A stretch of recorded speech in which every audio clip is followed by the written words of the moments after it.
Hello! I was going to try something new. It didn't work. Hey, it's Friday. I'm your humble host here at the main event with 17-year NFL veteran, 3-time Super Bowl champion for your Dallas Cowboys, and he's out there signing autographs, putting 3X on it, 3-time Super Bowl champion. What he was doing last night. Dale Hellestrae, everybody. Good morning, Stephen. How are you? I know that you get inundated with autograph requests all the time. I know. But unlike you, I'm happy about it. Yeah. Gladly. Yeah. Is that how you sign? Who'd I make it up to? Yeah, then they're like, who's Peter? And I'm like, don't worry. You're good to go. Have a good day. Who's Steve? I didn't send anything to exactly. Steve. I thought your name was Chris. Yes, so Dale's doing that last night. I learned something new today. People know your address. Yeah, it's you talk about leaving your front door open. Yeah. No, there's a database evidently. I've never looked into it, but somebody I was with is kind of a card collector and said, "Oh yeah, look, it has like every athlete's address, and then it kind of keeps track of how long it takes for that athlete to send your autographed item back." You would think high profile. Now, Dale, I'm assuming you would be in on this. See, You would be in on this, Dale. See, I caught myself. I know you did. But There high you profile go. athletes don't have their house just like Troy Aikman's. Not like, oh, this is Troy Aikman's house. It's probably hidden in a deep shell or LLCs and companies and stuff like that, isn't it? You still know where you live. I mean, they have Hollywood, the map of the stars, and you know where everybody lives. Yeah, but I mean, I'm talking about these are people that send stuff from Pennsylvania That's what I'm getting at, and Ohio and obviously Texas, and it's crazy. And it took a lull for about a year, and then it started up again. Because of this program, Dale. We make you famous around here. Everybody has forgotten about old Dale Hellestrae and the Cowboys. But then this program right here Reinvigorated. brought them back again. Yeah. You're welcome, Dale. Well, you're telling me off the air that pit stops coming back to roaring numbers. You can't exactly explain why. We have a feeling why. You can't exactly explain why. I'll let you if you want to. No, I'm not saying anything. Boy. I'm not letting that out there. Wow. But yeah, Pit Stop's up. This week's episode is up as well. Just did one this week because of the holiday on Monday. Getting back to the numbers they were on the radio and beforehand. We had a little bit of a lull there for about a year. Now we also didn't promote it very well either. But coming back, roaring back as well. So appreciate everybody checking out the Pit Stop as well. That's posted here this week as well and everything. But Dale, I'm just happy you haven't been forgotten. I'm taking credit for it. You're taking credit for it? Yes, right here. Has nothing to do with Holmberg. This program right here. I don't think, I don't know. Maybe people back in Ohio, Pennsylvania are listening to Holmberg. Yeah, or listening to you. We do. We get people, I could tell you. I can see where on the podcast version, the YouTube page, even at Real Bat TV, I can see where people are tuning in at. Yeah. Yeah. We have a 50-state presence. Really? Not really. Like North Dakota's kind of treating us like crap right now. Oh. Step up, North Dakota. I wouldn't think that they were in our target Yeah, zone. No, we actually have, I don't know how many it is, but we actually are nationwide. And actually, dare I say this, we also, not just loose segments, we get a pop overseas, like in Europe and stuff. Right. Australia, when there's fights down there, we get loose segment, a big pop. But a lot of those people stick around and listen to the regular show. Not all the time. It's up and down, but yeah, England, Spain. Well, Hola, I've never amigos. been to Spain. Yeah, amigos, hola. That's all I know. I'm sorry, Spain. That's all I know. Japan? I still remember my freshman, when I started taking Spanish as a freshman at Saguaro. We had to memorize back and forth. Hola, Luisa, ¿qué tal? Bastante bien. ¿Y tú cómo está? Yeah. No, don't say yeah. They don't do that. Sí. Foreign language in Dobson. No. You want to hear my story? My story was amazing. Oh, really? You want to know what got me through Spanish class? This is an amazing story. You're going to be jealous. This is actually at Hendrix, my junior high. But we had a teacher that was from Panama, like legitimately from Panama. So she spoke Spanish fluently and everything, Right. But I just, by chance, showed up late one day and I had to sit in the front of the class. And what I realized was on the paper, when she was talking about it, she had written the answers in red on the paper. She would stand in front of the class like this so I could see every correct answer and how to spell it, all that stuff on the backside. So while she was reading stuff or whatever, I was on the other page writing down the answers. Boom, A's. That's how lucky I got. But then Spanish 1 and 2, by the way. But then do you have a verbal test? Did you have to sit down and talk with her? That I don't remember. I don't remember. I don't think I got A's in there because I just my brain does not function with foreign languages for some reason. I didn't get A's, but I got some. But that got me through that class, man. Got me through that class. So thank you. Wish I remember her name. I give her credit right now. She can't be teaching still, can she? Can she get fired for that? No, but they might give you an F. Now? Oh, now they're like, sir, we have to take your degree away. Yeah. Do you want to go back and take it, or give us your diploma? My life's all right. We're good. I don't think I have to show my high school diploma to anybody these days. But yeah, that was my story. So there, Dale. We did take it. I just learned early on how to Got it, Dobson High School. How to skirt the system. I love it. I love it a lot. So sí. Habla español?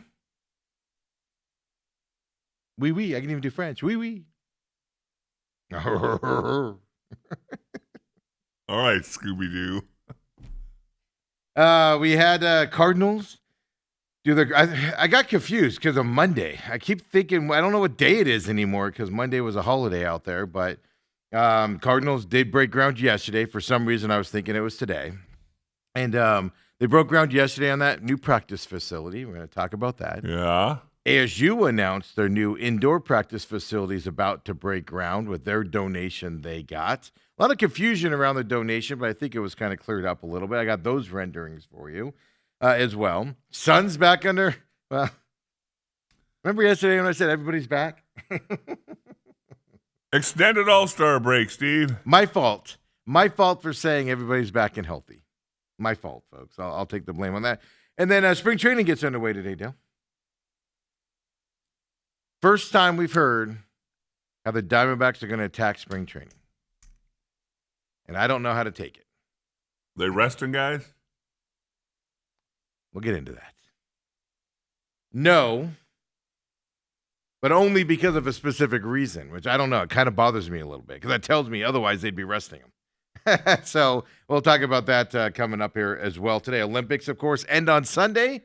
I'll get you ready for the weekend, and we'll get you set up for Arizona plays Houston tomorrow morning or tomorrow afternoon. I think it's 1:30. We'll get you updated on that. ASU, of course, this weekend, GCU, as well as we're getting closer to the end of the college basketball season. All of the fun stuff out there for y'all. But Dale, my bigger question is, how are you going to play in golf today? It rained overnight. Rained overnight. It's a little chilly. Mm-hmm. It was chill. My heater. Okay, I woke up. My heater was on again. My downstairs heater, because I don't turn on my upstairs heater because heat rises. So it's like, I'll turn it on a little bit, like when the kids are there, because their rooms will get cold, but mine just gets the warm in there. But anyway, woke up this morning, my heater on, and I was like, oh crap, what's open?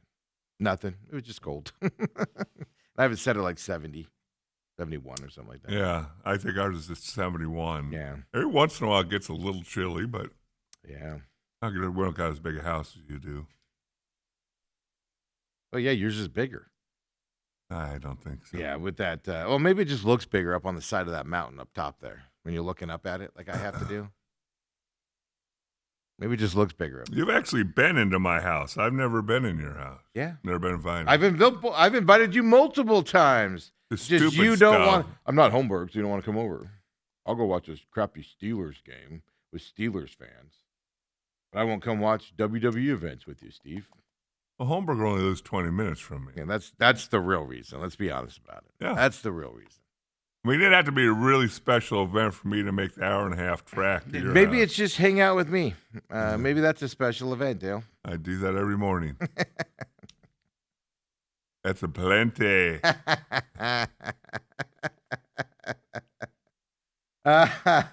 Olympics. I mean, I got to mention this at the top of the show, man. The women's. Okay, I'm blaming Coop for this on Tuesday. There was a text exchange yesterday.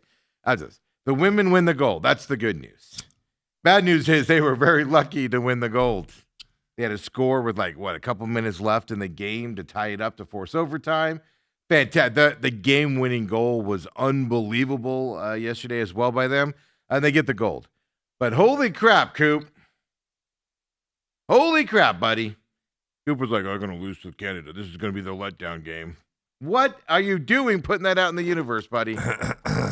He did say that, didn't he? Yeah, maybe I need to ban him from the show for putting that bad voodoo out there.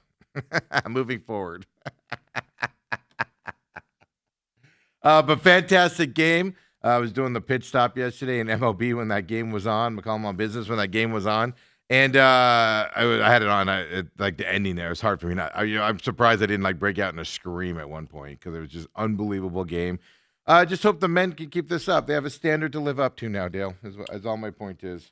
So the game's over on. So that means they're gonna, if they win their semifinal game, the final game was what? Semifinal today's final on Sunday. I think it's Sunday morning. Okay. I had the schedule in front of me. I get confused because it's Italy time. Yeah, then they're done. They come back. They get a couple days off. Then they start playing hockey again. Yeah, well, in the NHL, hockey again. Yeah. Sidney Crosby is out for Canada, though, here for their semi against Finland. I don't think it really matters. Because Sidney Crosby's, 80 years old now? He's been around for a long time. I think he's the oldest player in the Olympics. Okay. Yeah. Not older than that 54-year-old. No, I mean for hockey. Oh. Yeah, for the NHLers that are Okay. there. But he's out against Finland here in the semifinals. So, like I said, I don't know if it matters for Canada. He's playing, but I just don't know. Figure skating. Finally, we've reclaimed the figure skating gold again, Dale. Women's figure skating. Been a long time since that's happened. We got that back. We'll bring that all up later on as well. For the How do you pronounce her name, Steve? Lou. Lou? I don't know. I didn't watch it. Liu. Is it Liu? No, I don't know. Gotta be Lou, right? That's what I'm going with. That's why I left it off, man. Now you're setting me up for that. That's what I'm going with. The NBA is enacting anti-tampering rules, and I have a list of ones they're talking about. We're going to get Dale's opinion on which way he would go. Because some of these ideas, okay, it just goes to show you, and these are GMs they're talking to, it just goes to show you because you're the highest level of an organization doesn't mean you're smart. Some of these suggestions are just absolutely stupid. But we'll talk about those, and we'll find out what Dale likes about them and everything. And have you ever thought of the day, Dale, like the Giants and the Jets, they play in New Jersey, right? A lot of teams do that type. Like Kansas City, well, they're moving over to, it's still Kansas. They're moving over to Olathe, Kansas, right? So a lot of teams play in a city or, city or state adjacent to their city. But doesn't it feel sacrilegious that the Bears could become Northern Indiana's team? They'll still be the Chicago Bears. It's like 6 miles apart. I mean, it's not that far. Traffic's ridiculous. But doesn't that just feel sacrilegious to me, man? It'd be like Green Bay being in Minnesota. I do remember when the Jets and Giants did that, and I remember the uproar of they're going to change their name. They'll be the New Jersey Giants. Yeah, what do you always hear? There's only one New York team. Yeah, and yes, and that's Bills. in Buffalo. But that eventually fades away. Yeah. Again, if you get a state-of-the-art stadium. It would be different. Like if Kansas City's moving like 20 miles from where they play now. This is a very short distance as well. It would be different to me if you had it all of a sudden drive 50 miles. Right. Like, drive like 50, 60 miles from the state you're in into another state. That would be a different story. But if it's right on the border, I don't think it really matters. But it's just the it's optics weird. of it. The optics of it is weird. Yes. As well from that. But that's picking up steam, man. And Illinois is not going to step up. They're going to become the Chicago Bears from Northern Indiana. It's coming, man. Well, It's all, and if you don't know, we keep politics out of the show, but it's all based around tax rates. yes. That's what it's based around. And you're and Illinois has more issues than the Bears. Yes. They can't give the Bears a tax break because everybody else would go, wait, what? Ooh. What? What about us? But it's all based around that. That's legitimately what it's based around.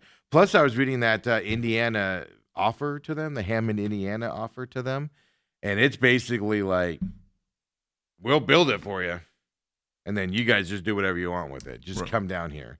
In Hammond, Indiana, that's where Izzy's from. For those of you that remember Izzy on the show, it's a rundown, old, I don't know if it's steel mill, but old production manufacturing place, big, huge buildings. And things like that, and it's just been run down and vacant for a lot of years. Really? Okay. Yeah, you put the pedal to the metal, and you drive through that town as fast as you can on your way down to Purdue or Indianapolis from Chicago and stuff like that. This will revitalize that city. I would imagine. Absolutely. Over time, absolutely. Especially because we know this as Cardinals fans. You know, it's an hour drive for me over to Cardinal Land. You got to have stuff over there to get there, you know, because otherwise I'm driving an hour and then, you know, I get there early and just sitting there. You got to have stuff around the stadium, and they build it up for that reason, is it becomes a destination. Yeah. I mean, so it's gonna, all it'll that build it up. Westgate, and they keep building out there. Yeah. Westgate. Place is a joke. Dive. Westgate. Wow. Where did that come from? I don't know. I just had some anger for Westgate. Yeah, I mean, what have they ever done to you? Well, that stupid Vive Resort's never going to open over there. Oh, my goodness. Imagine being an investor in that. I'm convinced it's a money laundering scheme.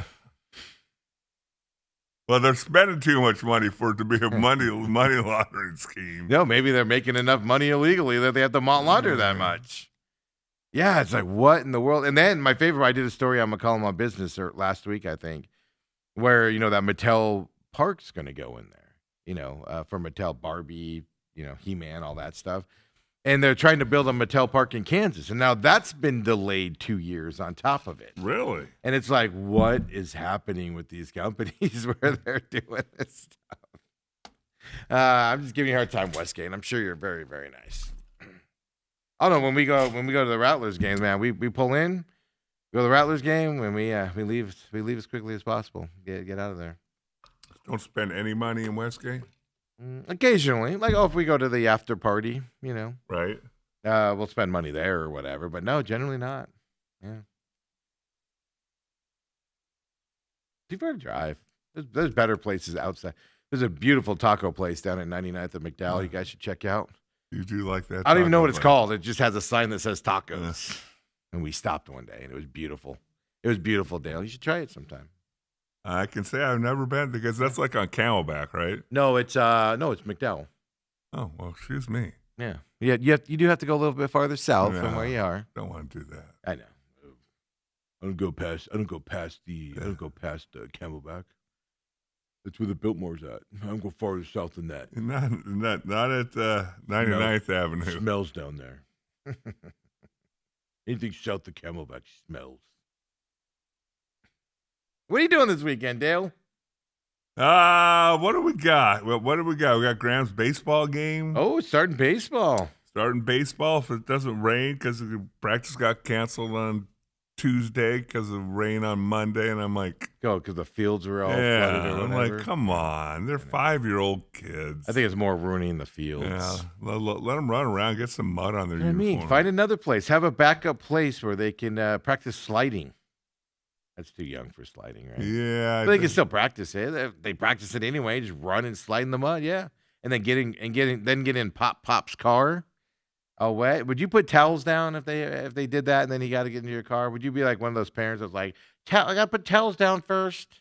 Take your shoes off. That would be Dale, by the way. Yeah, I brought a change of clothes for you. Change right here in front of everybody. You're not getting my car all wet. We'll just throw the clothes away and buy you new ones. We're not cleaning these. Who do you think I am? Steve McCollum? No, I'll let him in the car, but then I just cringe the whole way home.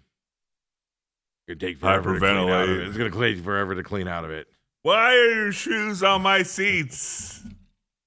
That does bother me. It does bother me when people do that. There's no Yeah. doubt about it. Dale, let's get into it. I was trying to avoid this. Well, what are we going to get into? We get into Suns, we're going to get I into can't Cardinals. stall for 2 hours to talk about this. Yesterday up there in Phoenix, I do find this interesting. Cardinals World-Class Performance Center is what they're calling it. Okay. Yeah, that's like going to driving down the road to California and you see a sign that says good burgers or clean bathrooms. You have to advertise it. You're trying to sell the world. Oh. It's not that they're building a performance center. They're building a world-class performance center. You have to sell it like that. They're trying too hard, in my opinion. I've always had that belief. I get why you do it and all that stuff. Monty Austinfort was there. Trey McBride, of course, the stud tight end. Budda Baker was there. By the way, Budda Baker's not going to be on this team when this opens up, probably in 2 years. That's 2 years, isn't it? He's coming to the end here. Maybe not just with the Cardinals, but maybe just in the NFL in general, right? Michael Bidwell, of course, was there. Mike LaFleur was there. Marvin Harrison Jr. A lot of people are like, Marvin Harrison Jr. will be on this team, and I'm like, whoa, hold your breath here. There might be a chance he's not. Because that'd be the end of year 3.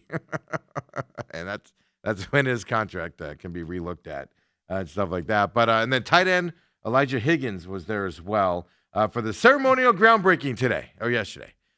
Dale, it wasn't even that. Somebody else mixed up the dirt first, so it made it easy for them to pick it up. Oh, I told you that yesterday. Yeah, no. It was even worse than that. They had a box with the Cardinals logos on it, a raised surface with dirt poured into it. So they weren't even like putting the shovels in the real ground. Are you telling me that Kyler Murray wasn't there? Kyler Murray was not there. He wouldn't have been able to see over the box. Well, you're salty today. Welcome to Friday, everybody. For a Friday. Kyler Murray, I love you, buddy. But yeah, no, it wasn't even. They weren't even digging into the real ground. So you were wrong on that. It's just they had to install a fake ground there as well, right? So they didn't want anybody to bend over too far. So they just had so Michael Bidwell does his talk, stumbles over word. And that was going to be my focus today because I took so much heat last time from the press conference with him stumbling over the names and his eyes are just. Somebody made a good point on this, though. The mayor was there. Phoenix was there yesterday. All these politicians and everything. This is the same area as that Coyotes one was going up. Remember the amount of opposition there was on the political side for the Coyotes buying the land and stuff like that? Yeah. And Michael Bidwell, this isn't private information. There are politicians in Glendale that say they will never deal with Michael Bidwell again. Like if that bid came back up, if he had to build a new stadium where they had to work with him, they don't want to work with him anymore. He's been that big of a bully to him and stuff like that. But now this mayor's up there, Phoenix mayor's up there, Kate Gallego and all that stuff. Is it? Somebody brought this up to me, and it made me think for a minute. Is it possible? Because Bidwell says he's been eyeing this land for 10 years. Which, first of all, I don't believe that. But he says he was. Is it possible that Bidwell was kind of the opposition here on the Coyotes getting that land? Because he wanted it? Is it actually the same? No, it's not. It's just close. It's close to it. Okay. Yeah. Hey, I wouldn't put anything past him. Yeah. And somebody said that. And this is the bad part about that scenario. It was said to me yesterday, and I went, that might be possible. That's how bad Michael Bidwell's image is. That it was like, oh, that might be possible. Whether it's true or not, I don't know. Right. But you could see it being true, right? If, in fact, he'd had his eye on that land for a while. Yeah. He said yesterday during this thing, I didn't pull this. I have something else we're going to talk about here. In all seriousness, I know I give him a hard time and I get stupid and petty at times just because, he's stumbling over words. Like, he stumbled over words yesterday that when I was watching stuff on it, I was like, why does my internet keep freezing? Like, why does my internet keep pausing in these certain words or, in these words he's talking about? So I went back and did it again, and I'm like, oh, the internet's not pausing right there. Really? He's just stumbling over words and stuff. This is a big deal for the Cardinals. There's no doubt about it. Yeah.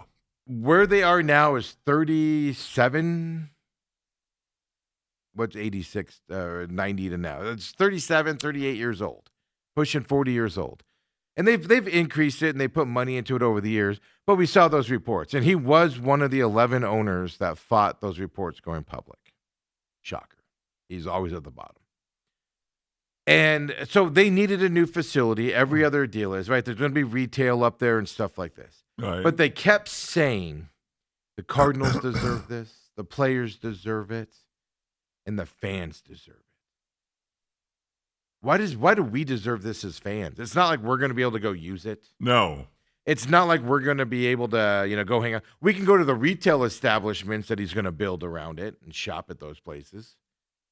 But why do we deserve this? What does it do for us? I'm wondering, is it going to be along the lines? I have not seen renderings or anything. Yeah, it looks like a nice building. I wonder if it's going to be along the lines of the Star Yeah.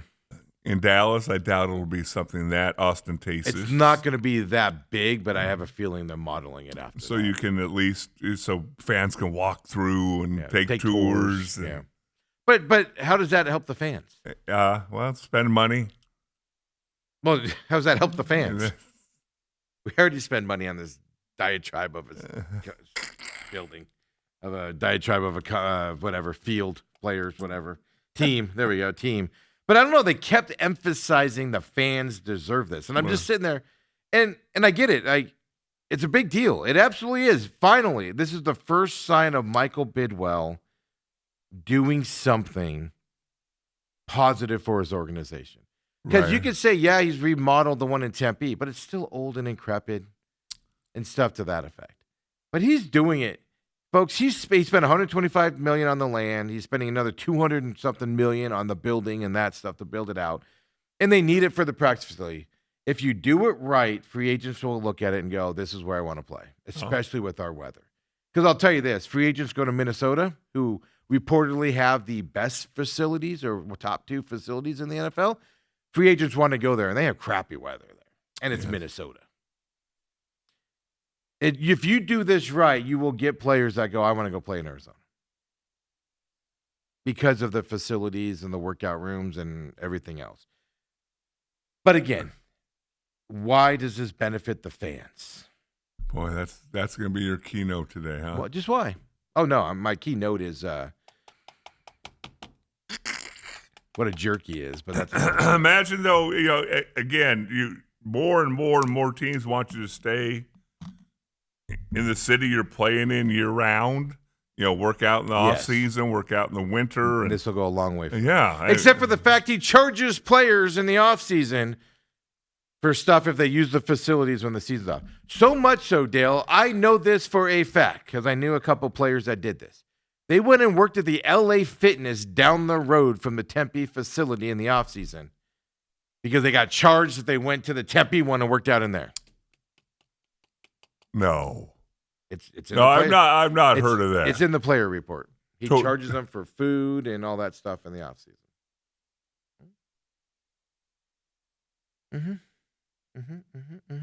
Well, then it's kind of hard to make it mandatory to come work out here and spend time here. He's one of the few that still operate that way. Really? Yeah. As of last report, a year or so ago. Okay. Yes, that is true. Okay. It's an amazing. Yeah, they do payroll deduction on the food. They hand you a to-go box and then payroll deduction. I did not see that part, or I just plumb forgot about it. Tried to block it out. Remember back in the day when they charged him? I remember. Was it Dave Brown, the quarterback? Was his name Dave? His last name was Brown. He was a quarterback here, and he was a backup and a media person. And I wasn't doing what I do now, but I saw this. A media person went up to him and was like, "Hey, man," he had like just stacks of shoes in his locker and shorts and stuff. And they're like, "Hey, man, why do you have so many shoes and stuff like that?" And he goes, "Well." I'm going to paraphrase it, but basically he said, well, they charge me for every pair of shorts we use after one and every pair of shoes we use after one. So I just stock up at the beginning of the year and just keep them all in here. Pay the money up front. Yeah, That was Sun Devil. That was Sun yeah. Devil days. I was gonna say, yeah. I do remember that. I do remember the pettiness of, and that's one of the things I remember when I was playing. That they would get like whatever, 2 shirts, 2 shorts, 2 like pairs of shoes, everything else they 2 paid. jock straps, and then if you needed an extra one, you paid for it. Yep. And yet, Payroll deduction. and yet, in Dallas, whenever I'd had friends in town or family. Yeah. Take them to the practice facility on. You guys are just handing them out. Yeah, they to hand out shirts and wristbands. Okay, this is what doesn't make sense to me on that. You want your name and logo out there as much as possible. Yes. I want every player on the team to show up in a Cardinals polo no matter what they're doing. I want the family members to show up in Cardinals polos. Right. Wherever they're going. You're just getting the brand out there. Yes. And the restricted drives me nuts how company. No, I mean, there's reasons for, there's restrictions on it. You can't have 100,000 of them and stuff like that. I went round and round with the old radio station boss on that. Because he'd be like, only give everybody 1 shirt. Like, no, you want every listener who shows up to events to have like 10 of them. Right. Because they'll wear them. Or they'll give them to family members. They'll give them to people. Even if they end up in Goodwill, it's advertising at Goodwill. Maybe just go round and round on that. But, so I just don't understand how this benefits the fan base. And I know, like, well, in theory, it benefits the fan base because the team will be better. Okay. How'd that work out for Minnesota with their best facilities last year? You still have to do the right things to put the right players on the field and stuff to that effect and all that stuff. So $200 million to build the place. It was a typical ceremony there and everything. There's even rumors out there right now. There are rumors out there. And I usually don't get into rumors. But, again, this is the problem. And I'm going to show you why there's so much distrust with this franchise in just a second. And I know you guys have seen it if you're on social media, but we're going to talk about it.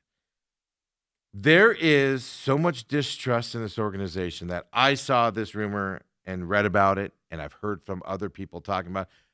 People that would be in the know. Let's put it that way. Monty Ossenfort wanted a different head coach. Michael Bidwell wanted Michael LaFleur and pulled rank on it and asked for Michael LaFleur.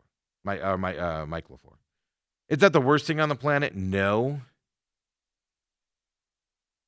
But it just goes to the perception of the way this organization runs.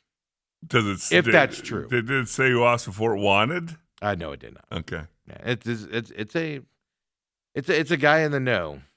Huh. He could be wrong sometimes. So I'm not saying I'm floating this out there because, again, it goes to the other side of it as of you hear that and you go, well, that's possible. Yes. All right, that's definitely possible. That just tells you the dysfunction in this organization. We should hear that and go, no, Bidwell doesn't do that. He lets his GM handle it. Just like when we heard, like I brought up earlier, that the thing I brought up earlier, how he might have blocked the Coyotes from getting that land with the city mayor and stuff like that. Right. We should go, nah, he wouldn't do that. That's just stupid asinine. But part of you goes, yeah, I can see that happening. Well, especially if there's like rules and laws that you can't have 2 big facilities exactly nearby out there. Oh, if the Coyotes don't get this, I want to buy this. And everybody goes, oh, we'd rather work with this. We'd rather have this tax base here. We'd rather have the second worst owners. I mean, the Coyotes ownership wasn't getting anywhere. They refused to work with politicians. They refused to play the games. That's the ultimate problem they had besides the other multiple problems. But like I said, so I don't necessarily believe that, but it does make you stop and think. And that's just the distrust you have with the Cardinals leadership and ownership and stuff like that.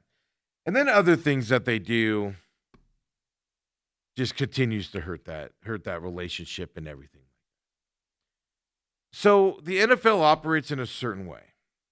The Cowboys famously, and Jerry Jones takes a lot of grief for it, does everything. He's the team president. He's the general manager. He's the trainer. He's the head coach sometimes. Head scout. He does everything right out there. And he takes a lot of gruff for it and everything. And most teams, though, are operating in a different faction where the owners go, here, I'm going to hire a team president. Kind of like the Diamondbacks are a good structure. You have Kendrick on top. He does what he needs to do, and then he disappears and goes to his farm, his ranch, wherever that is. I was always told Colorado, but then I read somewhere that it was someplace else, so I don't know. But we'll say he goes to his ranch wherever, and Derek Hall's in charge of the franchise as the president and CEO. That's how sports teams are starting to operate. Right. Cardinals do not operate that way. The last team president they had with that label was Michael Bidwell when his dad was still running the team and still around. Then when he took over as owner, team president's gone. So he's de facto the team president. We know this. But every team, for the most part, is moving to that structure, including the teams you see in the playoffs every year, including the teams that have this big bump up there, right? Because you're getting somebody that knows the sport and all that stuff to get into it. Michael Bidwell does not make himself available to the media very often. No. Not even on Newsmakers Week this week, on the flagship station. That is interesting because I have heard him in years past. Yes, he goes right in there. And like I said, to me, Michael Bidwell needs to disappear into the background. I told you yesterday with the Nathaniel Hackett stuff, or was it Wednesday? The Nathaniel Hackett stuff. Michael Bidwell needs to disappear into the background and act like, and so we don't need to know his presence is there. Have LaFleur and those guys be the front of the thing. Even Austin Ford, have your coach be the guy in front right now, and then the draft you have to kind of come in front of it and stuff like that. So I'm going to sound kind of like I'm double timing this here, but then yesterday, just you guys know my feelings on second generational. You're born into it. You don't know the struggle to get there. You don't know the struggle your parents who made billions of dollars, and made this entity for you. You don't know what they went through early on. You just were born one day, and by the time you became cognizant, they were throwing, planes at you and wristwatch at you and all that stuff, right? Which Bidwell Sr. was not that way, by the way.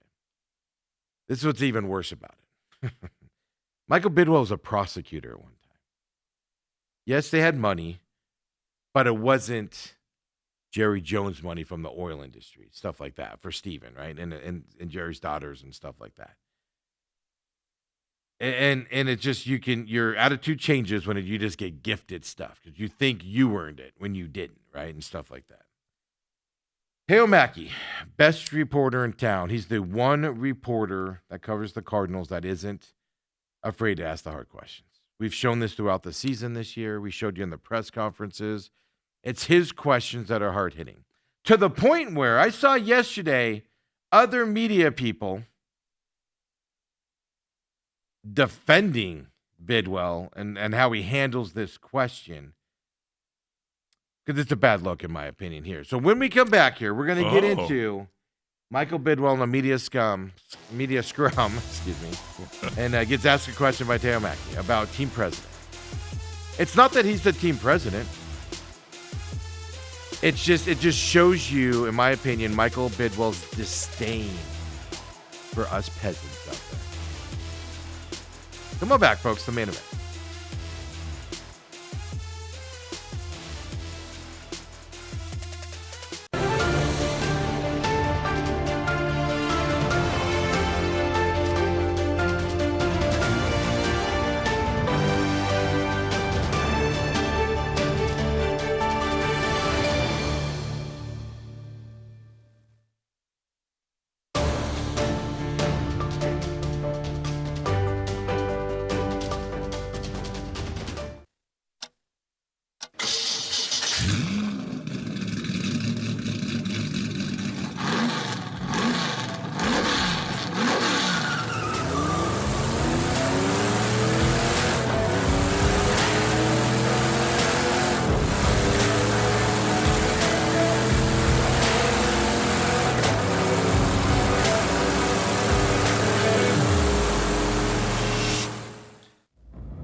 So training camp 2028.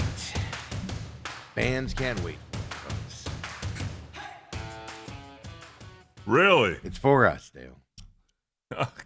Yeah. Michael Bidwell did say this is going to be the most state-of-the-art facility that's been ever built in the National Football League, and we're proud that it's right here in Phoenix, Arizona. He's setting the standards here pretty high, you know, so I do hope he performs on it. But this is, again, it goes to the trust factor. Does anybody deeply really believe that this is going to be the state-of-the-art facility? That there's not going to be corners cut? Well, you pointed out a couple that are pretty damn nice and fairly recent. That Minnesota Vikings one. I have not been there since that opened, but I was there when they were building it. And even when they were building it, you were like, holy. Yeah, I've driven past it. This is going to be an amazing facility. Something that the Rams over there, San Francisco, you know, they built it next to that power station. It's making everybody get hurt. Cheap land, Steve. That's why. Hey, look, let's face. That's why they did it. There's no doubt about it. Especially that Bay Area land, Silicon Valley land up there, and stuff like that. But Michael Bidwell does a media scrum. Holy cow, media scrum. I don't know why I keep doing that Freudian slip there. And he's asked specifically by Teo Mackey about the team president role. Why do you not have a team president? I'm going to emphasize this before I show this. You probably saw it. He's the team president. It's his right to be the team president, just like it's Jerry Jones' right. Mm-hmm. It's the disdain he has for people that challenge him. This is Michael Bidwell's attitude when he walks out of his office and he has the whole staff standing there to clap for him. And he has to look surprised. Oh, you guys are here? And he has to walk through it just with this big smile, and everybody looks like they're hostages. Clapping for him because they're gonna get fired if they don't stand there and clap for him. Do you think he went back and surveyed the video? Yeah, exactly. He's looking at it. Yeah. He didn't. He probably had people do it. Probably your boy Dalton probably did it. Oh no, sir. I got this for you, sir. I'll survey it and tell you, and we'll fire people on the spot, sir. Just keep me around. I'll do whatever you want, sir. I'll treat people like crap too, sir. Michael Bidwell gets asked about the team presidency. I am the team president. Why have you not already team president? I am the team president. And do you think that's the So best next way to operate? question. Okay, I get it. He wants to celebrate this world-class groundbreaking. To dismiss it. Now, I'll even say a little farther. Asking 3 times is a little too much, in my opinion. It's not, but Teo Mackey did say to some of that thing, he said, hey, we don't get to talk to him very often. You have to ask the questions when you can. To dismiss him like that and go, next question, he could have gotten so much grace, so much, oh my God, Michael Bidwell's a genius. Michael Bidwell's smart. If he would have said, yes, a lot of the league is going to team presidents. I just feel that I can be, the best. I'm just kidding. But, you can expand on it and say why you believe the team president should roll through the ownership program. The positive thing, you could spin it even and go, here's the positive stuff we're doing in this organization and move away from the question. To give that little look on his face of, oh, I wish I could pull your credential, you weasel. And then look away and go, next question. The disdain he has for us peasants out there. He's the great Michael Bidwell. It's just disgusting in my eyes. Your thoughts, Dale, on that? I see both sides. I don't know if that's the time, place to be hitting on that. No, I would agree with that, but if you know you're not going to talk to him again for the next 8 months, you got to ask him. And so I see that part of it too. But nobody else is. Everybody else was like, oh, Mr. Bidwell, you have the greatest facility in all the land. Tell us about this great land you're building for us here. Show us the media center. Show us the food you're going to give us. And that's why I see both sides of it. The one, he doesn't make himself available very often. Yeah. But it's a groundbreaking ceremony that really has nothing to do with the football season, how you put together a football team. But a polished owner isn't going to respond that way. is my point. Well, Jerry he did respond. He said, I'm the team president. Yeah. And then he goes, next question. Watch it again and watch his facial thing and watch his disdain that this mere mortal, how dare ask him this question. Watch it I'm the again. team Play it again, president. Kobe. Why have you not been already team president? I am the team president. And do you think Here it is. So next question. See? Did you see that? He had a smile on his face. Yeah. He said, I am the team president. And he looked and he goes, next question. That's the most dismissive you can get. I actually did a poll of your HOA meetings.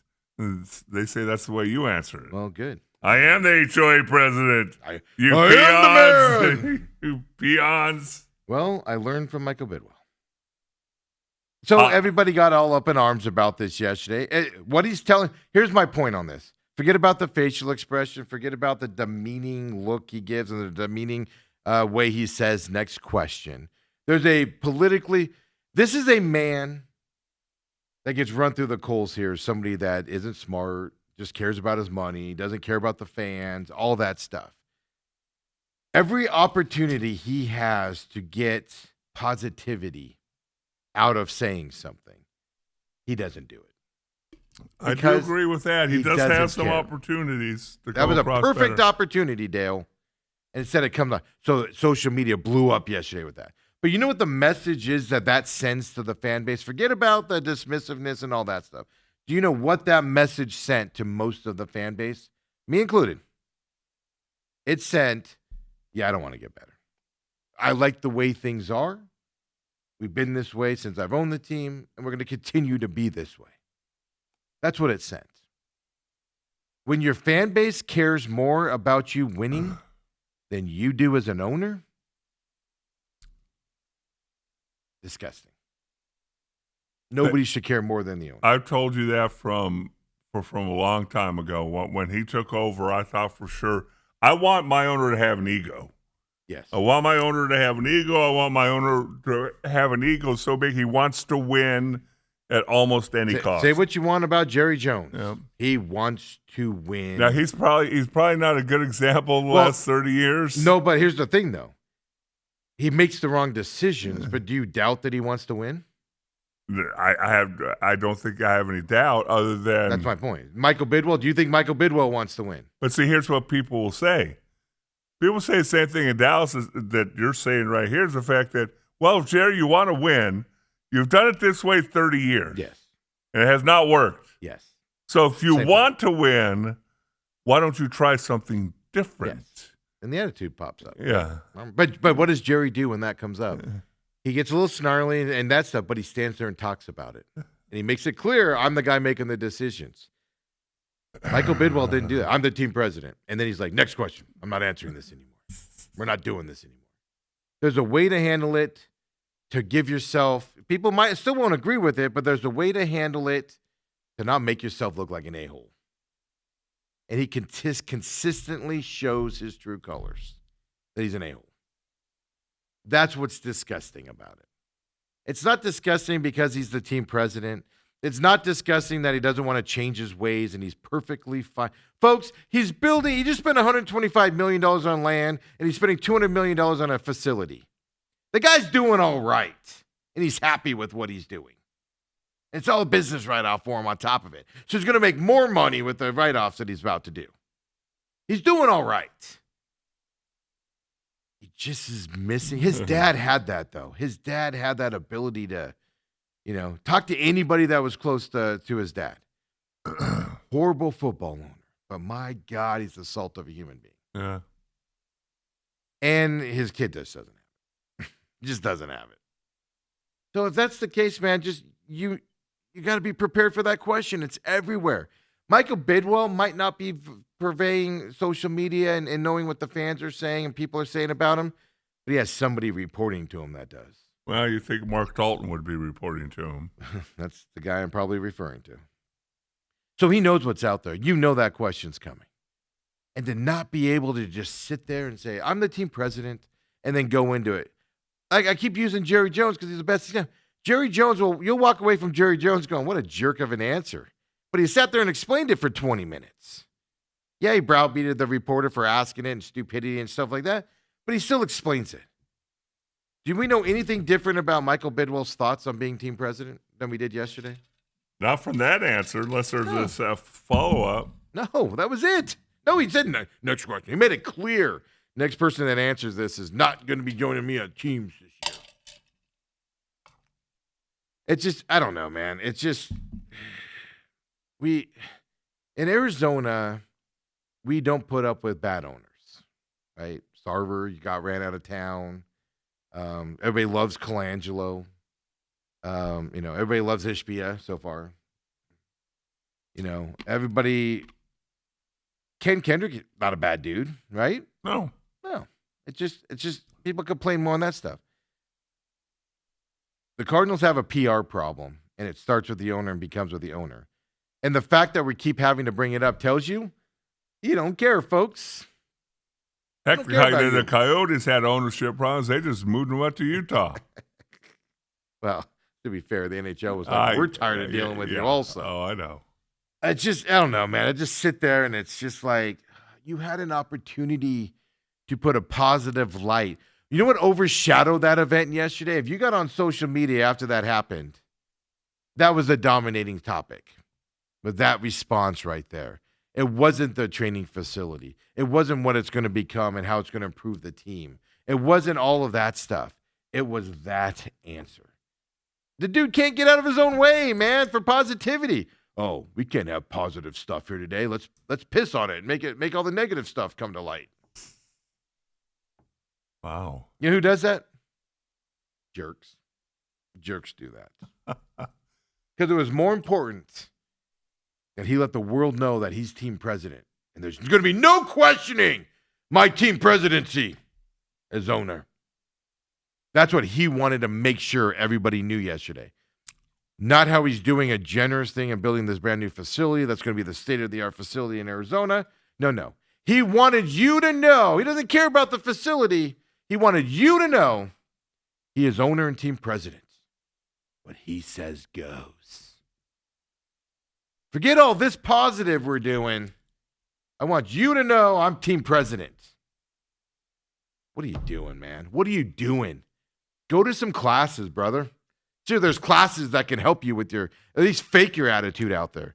I know a lot of rich men that are a-holes, but my God, they know when to turn on the charm and not be a-holes to people. For perception reasons. There's classes, buddy, to help you out with it, Tiger. There really is. I'm just imploring you. Go take those classes, man. Stop pulling away from the positive stuff you're doing because you let your personality get in the way. Dale, that goes for you too. I was going to look up, Steve, what classes do you need to take? I've been through executive training. I know what that takes. I think as is the standard operating procedure here, I think you're taking a little bitty thing and making it into a mountain. I'm not the only one, though. Everybody's throwing a fit about it. Of the questioning or the way he responded to the way you question. No, what I'm saying here, Dale, okay, obviously I need to explain it better. What I'm saying here is he had this beautiful thing yesterday. We're going to compare and contrast this after the break here with what ASU did yesterday. Oh, wow. What are we talking about with ASU today, folks? We're talking about the indoor practice facility and how great it's going to be. What is everybody talking about today on the Cardinals? His a-hole answer to a reporter. What I'm trying to convey to you here is all this good was happening yesterday. And Michael Bidwell just can't help himself to show you what disdain he has for you as human beings. You mean Kenny Dillingham didn't sound like that? We're comparing the two today. it is an amazing thing that Michael Bidwell's like, it's going too well today, and we have too much positivity here. Let me overshadow all this positivity with my personality. In that case, I will wholeheartedly agree with you because that's what I'm arguing. You can go through the radio and be changing station. All of a sudden, you come on Dillingham's interview yesterday, and you're like, you stop. Even Graham Rossini's. You stop. I didn't hear his, but I did hear Dillingham's. You stop. You want to listen. Mm-hmm. You feel good about life. The birds are singing. Mm-hmm. And that should have been yesterday for the Cardinals. Yeah. And why is it not? because the owner can't help himself to remind you that he's the man and you're not. That's my argument. And it's just like, dude, I'm trying to help Michael Bidwell out. Because obviously being nice to the guy and telling him isn't helping. So maybe we need to be mean to him. See, as Nash always says on his show, the Matrix, The Real Matrix. The Real Matrix. He said, "There's a club out there of higher elites, and we're not a part of it." Yeah. I said, I know somebody, and I've known him for a while, friends of the family, stuff like that. Guy's kind of a jerk. Made him money, kind of a jerk. But holy heck, man, he knows when to not give attention to himself. And he's faking it. I can tell you right now, he's faking it. He's faking it. He thinks lesser of everybody, including me, and I know him. He thinks less of me because he thinks he's the greatest thing since sliced bread. But holy hell, he knows when to not take the attention away from something good to make it about him. Michael Bidwell does not know that moment. Dale, the social media uproar yesterday from common fans on that answer took away from the good thing that he was presenting. And he's a man that needs a lot of good stuff to happen for him because his perception is terrible. And he just will not let it happen. It's an amazing thing to see. So when we come back, we're going to compare that with the Arizona State Sun Devils and their interviews yesterday. And this didn't go smooth yesterday. There was a lot of confusion over this and things to that effect. But the way it was handled, what are we talking about? We're going to talk about, this brand new practice facility. There's nothing to talk about because Graham Rossini or Kenny Dillingham or Dr. Crow opened their big mouths and said something stupid and make everybody upset. No, they just presented the information. They're likable people, and boom, we're going to talk about it and support them. Come on back, folks. Second hour main event coming up next.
And we're back here, main event, second hour. I'm your humble host, Stephen McCollum, and 17-year NFL veteran and all-around good guy, Dale Hellestray. Do I know how to turn it on, Steve? By the way, Dale was who I was referring to at the end of that hour, just so you guys know.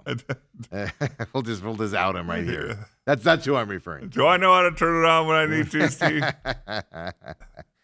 I've seen you do it a time or two. No, in all seriousness, kind of I'm just grumpy off of this stuff today, man. It's like we just want to root for you, man. That's all we want to do. Just let us root for you, man. Give us something to be proud of. You mean being like the other team that resides in Tempe right now? Yes. So if you missed this, Newsmaker Week's going on for the flagship station of every major sports program here in the Valley and stuff like that. Kenny Dillingham was on for 2 segments yesterday. Graham Rossini goes on as well.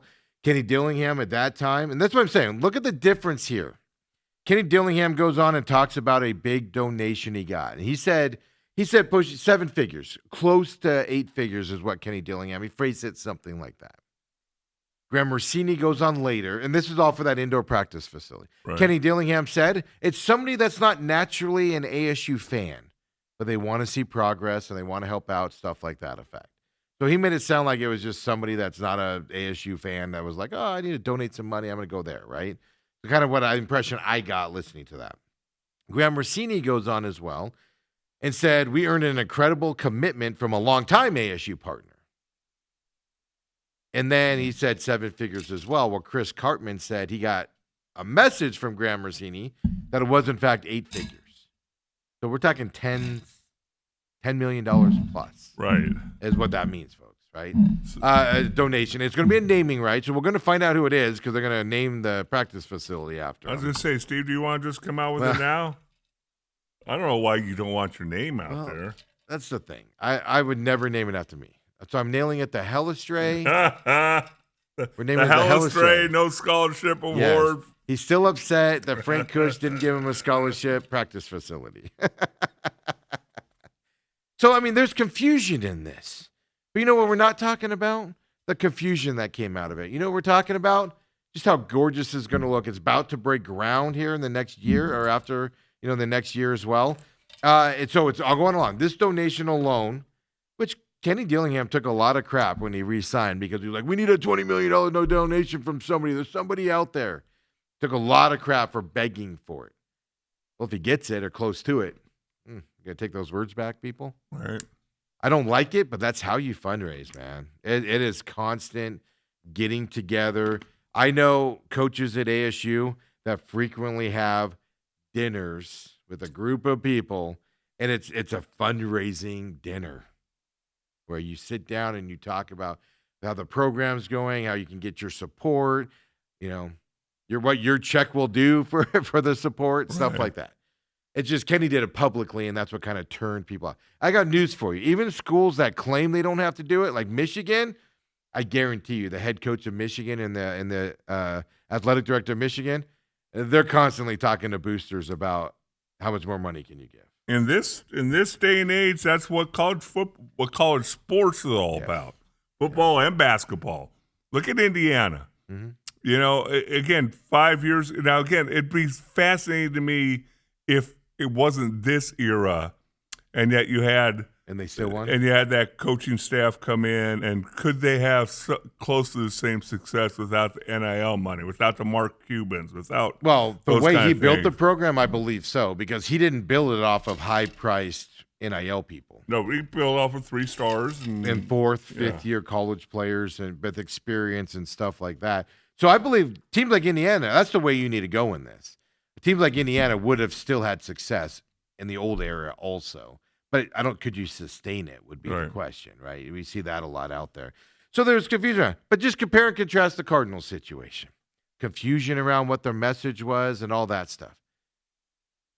But because they weren't jerks about it, we're all going, hey, check out this practice facility. This is exciting. If you haven't seen it, here's the rendering of the practice. The Hellestray never got a scholarship. Practice facility right here is what we're going to name it. And so, did they say where this is going? Right next to the stadium. You can see the stadium in the background right there. So, when you won't know this, but lot 59, for those of you that are there, Mullet Arena would be to the top picture there. Mullet Arena would be to the left of it. Because I did hear him say this is also on game day be part of a tailgating area. That's the thing. It's going to utilize. Literally on the top picture, it's hard to see. If you look at the big TV here, that's the stadium right behind it there. So right now, that's just the big parking garage. Okay. Or the big parking area with the solar panels. Okay. So you see to the left on the top picture that the solar panels above the parking. Okay. Mullet Arena is right there to your left as well. DFA is on the other side of that mountain a little bit, the basketball arena. It's literally going right next to the stadium. Because now, if you don't know, they have to go across rural there to get to the training facility, the weather up center, the bubble, and that stuff. So now they're going to be right there next to the stadium, next to their locker rooms, indoors. So obviously in the heat, it's not going to be the big bubble. So you have to worry about that falling down in a big storm, stuff to that effect. State-of-the-art weight room, et cetera, et cetera, et cetera. Same thing the Cardinals are doing. And we're thinking of it more positively on the ASU side than we are the Cardinals I guess side. the only Both thing- announced on the same day, Dale. I guess the only thing is ASU didn't have to pay for the land, so it's already their land. Yes, it's just their land. The point is, they both were both groundbreaking, and then ASU announces they're able to do it because of this donation on same day. And we have two different narratives coming out of it. Be more like ASU. Be likable.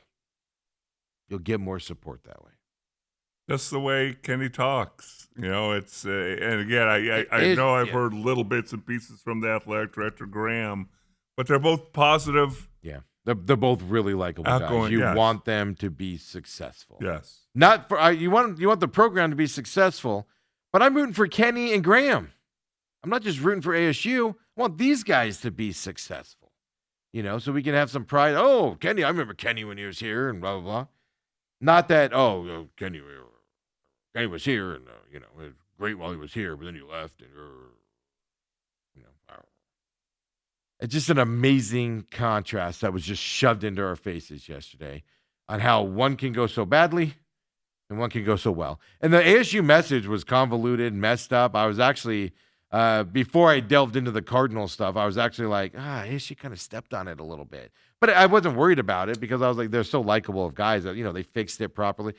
Like I said, Chris Cartman on Sun Devil Source put out on Twitter, confirmed from Grand Rossini it was an 8-figure donation.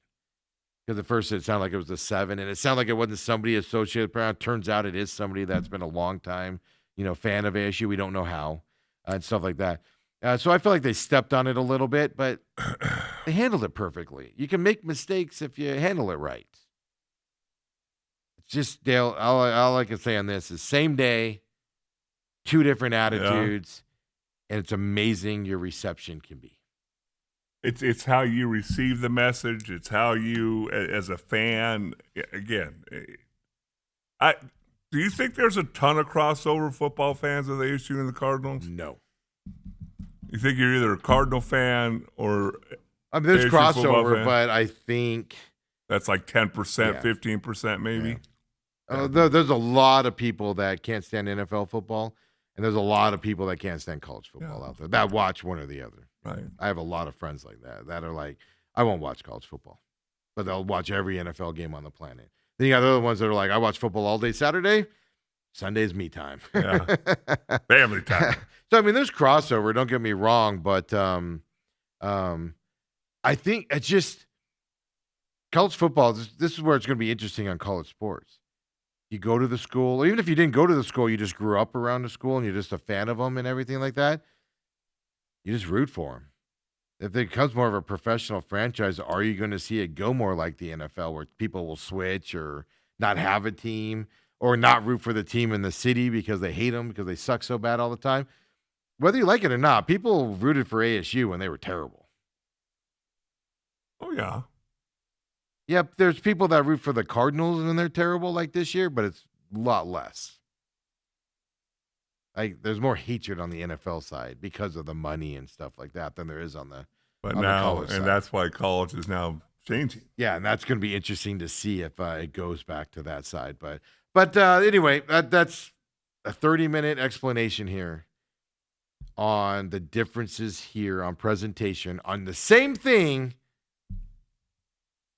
NFL and college, that we have in this town. Public It perception. amazes me how Michael Bidwell doesn't care enough to realize the difference. And we talk about this, the contrast between Bobby Hurley and Molly Miller. Bobby Hurley and Kenny Dillingham. ASU's hiring people. Willie Bloomquist isn't a Kenny Dillingham type, but Willie Bloomquist is really personable and easy to Right. talk to. And, he's not Kenny Dillingham. He's not Molly Miller, but he's doing the right stuff to get you that way, and you root for him because he's likable if you follow his stuff and you get to follow him and like him and stuff like that. And Bobby Hurley's none of that stuff. It stands out how awkward he is there because he's not like that. It's the same thing here, and it's amazing. Life's easier when you're nice. Let's just put it that way. But at the same time, and I get it. I do. I get it probably better than a lot of people do. It's easy for your true personality to come out when you don't have to care what people say. Michael Bidwell is going to make a crap ton of money, whether we like him personally or not. Remember, Kenny Dillingham is always selling. Yes. And Michael Bidwell doesn't need to sell. No, he's making several. He's a billionaire regardless of if he sells or not. Whether you go to the stadium or not, he's making millions of dollars. And so that's kind of the difference as well. Yeah. But it's also that it is a real thing. I mean, you don't have to go to billionaire status, second generation billionaire, but just go to, you've known a guy his whole life, and all of a sudden, unfortunately, his parents pass away, and he picks up he struggles, right? The whole family struggles. Then he picks up a couple $100,000. All of a sudden, the guy's like, Garcon!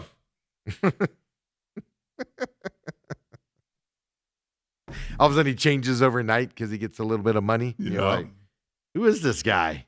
Showing up in a Mercedes. Meanwhile, he's happy driving old beat-up Fords his whole life.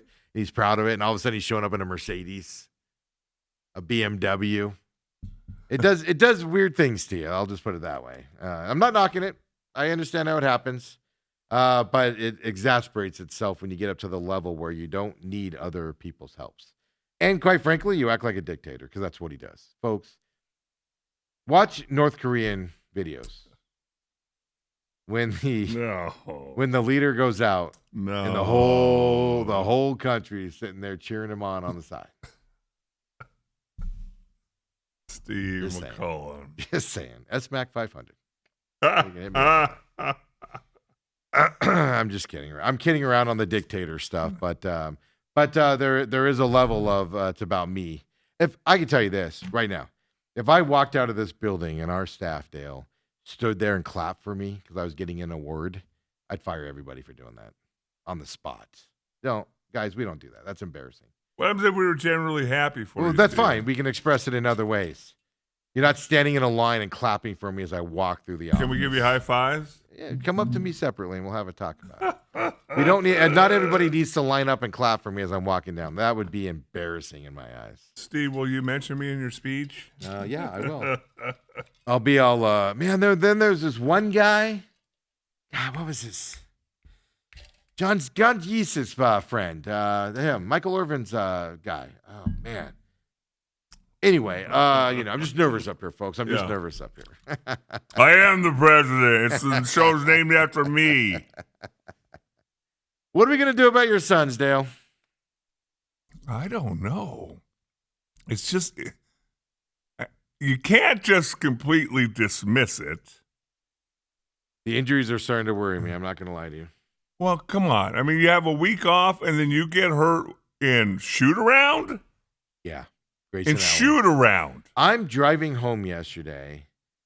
I leave here late and I had to make some phone calls and get a meeting scheduled for today and stuff. And so I'm dealing with that. And I hang up the phone and turn to 98.7 because I'm like, oh, isn't the Suns pregame coming on here soon? I forgot this game was in Austin yesterday as part of that circus thing or whatever they do there. Oh, yeah. So it was in Austin, not in San Antonio.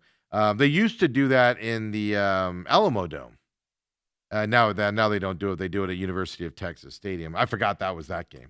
But sitting there and I just hear Gambo just casually come I'm looking for the pregame, and I hear Gambo go, "Yeah, we already know Grayson Allen's out." And I'm like, "Wait, what?"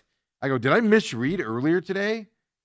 Because I announced on the show that everybody's healthy. Yes. I read everybody was healthy. I got the report. I got the email saying everybody's healthy. So I didn't know what happened. So I turned on the game later and I'm like, shoot around. What? Tweaks an ankle. Grayson Allen. Booker hip soreness. Yeah. 9 minutes last night? 9 minutes. I agree with pulling him out of the game, even if he's not that hurt, because you weren't winning that game. It was obvious early you weren't winning that game. Oso takes an elbow from Wemby. Wemby's just walking and elbows Osa in the face because his elbow's at everybody else's face level. If you're tall, blood everywhere. But yeah, the injuries are starting to concern me a little bit. They're happening too often right now. And after a week off, like you said. Especially after the week off. Yeah. Booker, a hip injury with the way he fell and stuff like that, that happens. But it's still worrisome. So no Grayson Allen, no Brooks, and then Booker only the 9 minutes yesterday. I don't know. What do we do? I Training staff issue? I'm starting to have that kind of. It's not panic, but it's definitely heightened concern. Yes. Well, there's no reason to panic. Booker was precautionary or whatever. Fine. Yeah, but what Okay. happens if it's a week? What happens if Grace is another week? That's the problem. What happens if what the heck's his name? I just forgot his name. Brooks? Well, Brooks will be back, but Jalen Green. Oh, yeah. What happens if he woke up this morning? Don't speak that into existence. Don't do it. He woke up this morning and the hammy's a little tight. Don't do it. No, why did you do that? No. I'm not panicked that they lost last night and didn't play. I'm panicked that injuries are creeping into this team. And when you start seeing guys that shoot around start to not feel it, when you start seeing little nicks and things like that starting to add up a little bit, you start to get worrisome. It's one thing if you step on somebody's foot and twist an ankle, that's just going to happen. Nothing you can do on that. A shoot around ankle? Come on, man. That means there's some bad clouds coming overhead. Well, you need to get that fan on and blow those dark clouds away. And to me, it's the same thing as when I'm telling you some of these football injuries need to have new names for them. Yeah. To sit out the rest of the game for hip soreness. But what we don't know is precautionary because you're losing. You're not going to win this game anyway. If you just come out and say, hey, we didn't have a chance to win that game anyway, and I hope we don't have to play them in the playoffs. They're not going to say that, though. They're not going to say that. Come on, Steve. You want people to tell the truth. I'm a realist to know they're not saying that. Hey, you realize how good San Antonio is? Yeah, exactly. I don't know. Do you guys know this team? We can't compete against that. So we should have rested everybody, to be honest with you. So I'm not panicked in terms of the play and how last night went. It's just the injuries are concerning me now. Yeah. It's just freak injuries happen. Going up to dunk the ball or do a layup like Green did and fall on your butt and you hurt yourself, that's just going to happen. There's nothing you can do on that.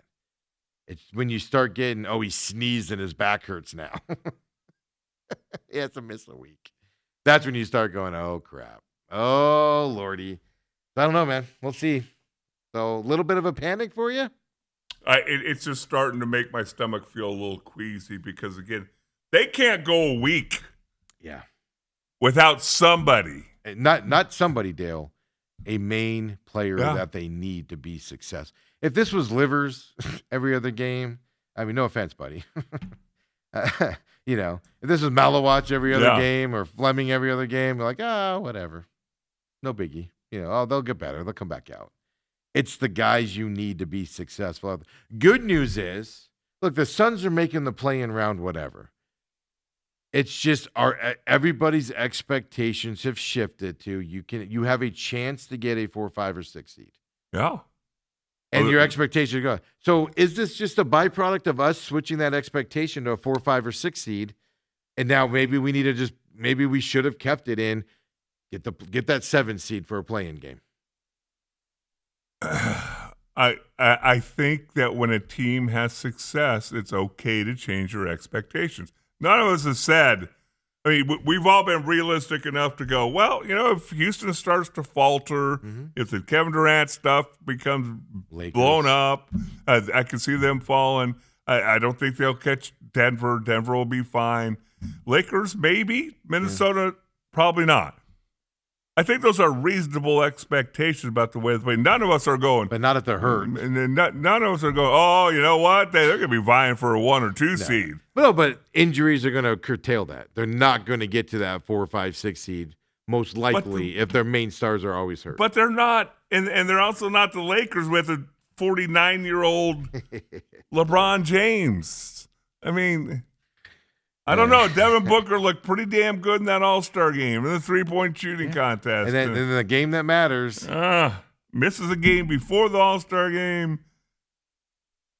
Yeah, it's just it's going to be fascinating to watch as if they can't get above. The main thing is be healthy for the playoffs. But and I don't think even if without Booker, if he has to miss a lot of time, for instance, or Green misses more time, or Gillespie or somebody misses a lot of time, even Grayson Allen, I don't think you're falling into a 9 and 10 seed. in this because those teams go really bad really quickly with the way they play. It's just the expectations are you're going to go up, not down here coming up. So it is fascinating to watch here, but man, last night was disappointing. I didn't expect them to win. I told you guys that yesterday. I think they're going to struggle with the length and the way the Spurs play, but it is deflating when these injuries are happening so much. Yes. Takes your air out of you. If it takes the air out of us, imagine what it does to the team. Like I could just imagine being in that locker room and Grayson Allen has to hobble to the locker room, and then he's like, "Oh, he's out, twisted his ankle." You would just be like, "What?" Hold on. But weren't they just shooting around? Yes, we're just warming up, weren't we? So it's depressing, but we had a day off here today on the Suns. So Dale, you can take a deep breath here. Well, now you look at it, and over the next 1, 2, 3, 4, 5, 6, 7, 8 games, they have one road game at Sacramento. Sacramento, and that's a winnable game. Well. Yeah, that's a winnable game with or without Devin Booker and Green and Allen, to be honest with you. Yeah, but how about they'll start playing together a little bit?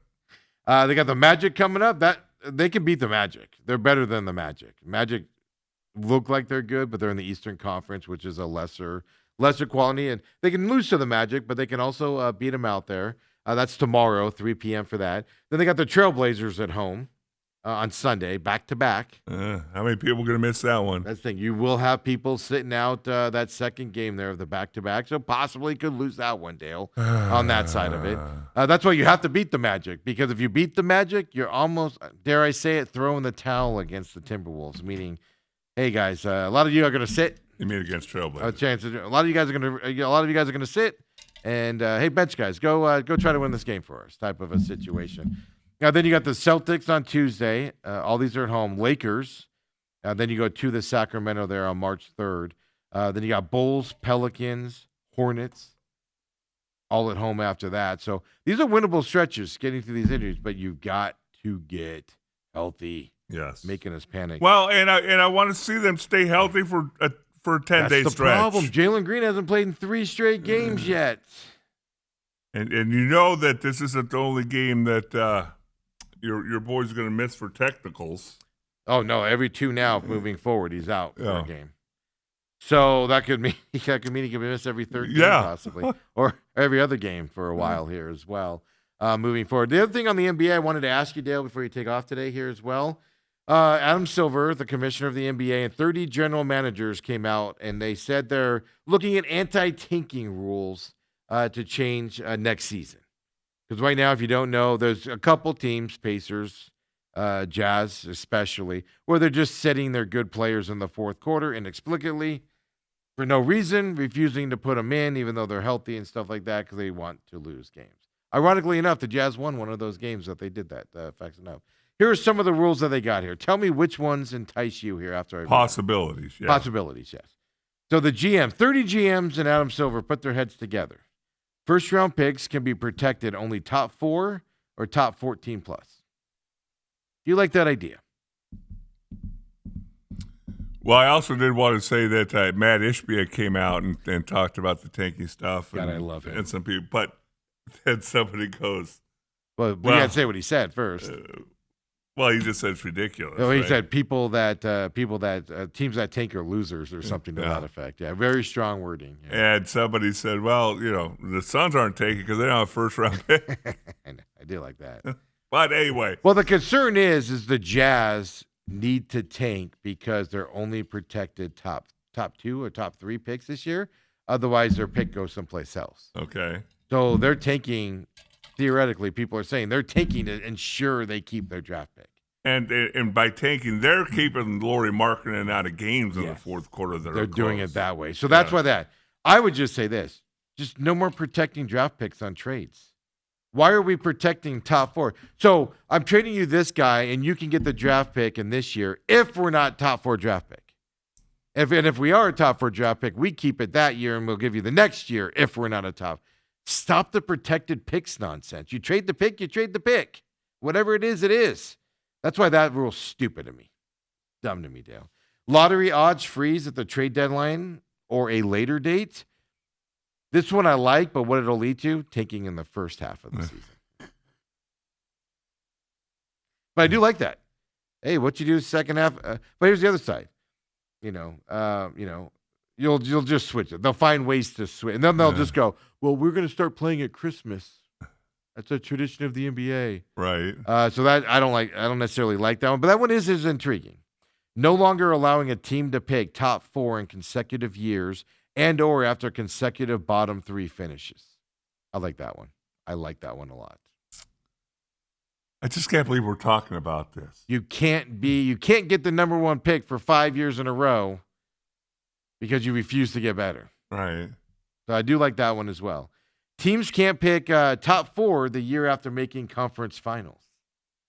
So you can't have all that money, go, and then just dismantle the team. That one bothers me because what do you do if you're the Pacers and you have serious injuries that tank you a little bit? Look, they're not winning without Halliburton, so why are we going to invest in this team? That one does bother me a little bit. They're not tanking to get there.